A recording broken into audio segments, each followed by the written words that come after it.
Hello, hello, hello. Today is Friday, and I am Dr. Joy Fremont, Miss Dr. Lady, coming to you with today's tips for your teeth.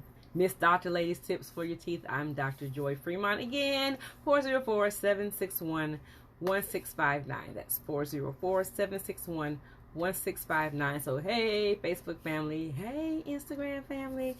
So, real quickly, I'm not going to be here long today, but this is one of my Unlearn segments. I want you all to unlearn that snoring is just snoring. Oh, it's not a big deal. What you worried about it for? It's not a big problem. But guess what? Yes, it is. Okay, snoring is more than just snoring. For one, it bothers somebody. Okay, because if it didn't bother anybody, they wouldn't tell you you snore. Okay, most of the times you know that you snore because someone has told you that, right? You don't just say, oh, I snore. You may once in a while say, I woke myself up snoring. That's fine. But does that really bother you? Does it get on your nerves that you wake yourself up snoring? Probably not, right? So snoring is more than just snoring. Snoring is basically sometimes a precursor to something else. If you snore once in a while, maybe because you may have a sinus problem. Okay, maybe it's because you may have I don't know, whatever, once in a while. If you snore once in a while, that's not so much a big deal, okay? But constant or chronic snoring is often a precursor, or it leads to or indicates something else, okay? I want you to understand that it's more than that, okay? It's often a precursor to sleep apnea. Now, let me say this now before you say, here she go with that sleep apnea stuff. Well, yeah, but just because you snore doesn't mean you have sleep apnea. And just because you have sleep apnea does not mean you snore. Let's get that together, okay? You may be a snorer and not have the disease in the first place. But how do you know? I don't know. You know, snoring could be caused, of course, by the sleep apnea, right? Or also can be caused by something else. Because all snoring is, guys, snoring is the sound that is made when the air cannot get through your nose and your mouth while you're sleeping. You don't snore while you're awake. You might snort. You might breathe heavily, but you don't snore while you're awake. Okay, so snoring is the sound that the air makes when it's trapped in your nose, in the back of your throat, in your airways, when it can't go through. Something is blocking it, okay? So maybe you do have a deviated septum where that air can't get around there. I don't know. Maybe you do have enlarged turbinates in your nose where the air can't get around. And maybe your nose is clogged up with a lot of mucus, snot, whatever you want to call it. Maybe it's allergy season and the inflammation in your nose inside of there is too big where the air can't get through. I don't know, but you're snoring. Maybe you have a very enlarged tongue. Well, while you're sleeping, the tongue falls back and blocks your airway and the air can't get through. I don't know. Maybe you have enlarged tonsils or adenoids. Maybe you have a lot of fatty tissue around your throat where the airway can't get through.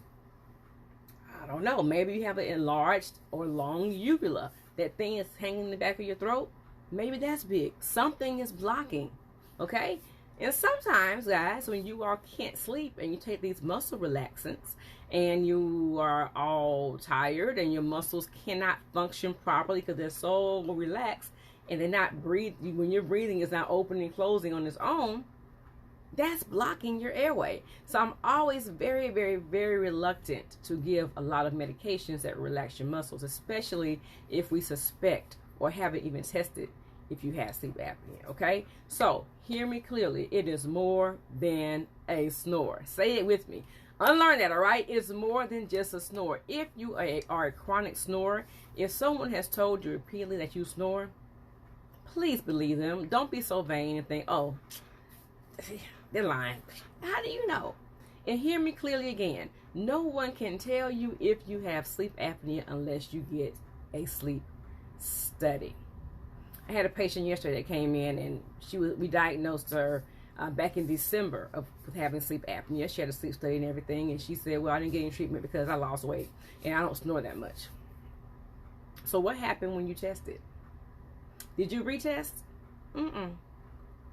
So I showed her numbers again before she lost the weight, and who knows, you don't have anymore. I said, you know, even though weight does play a part.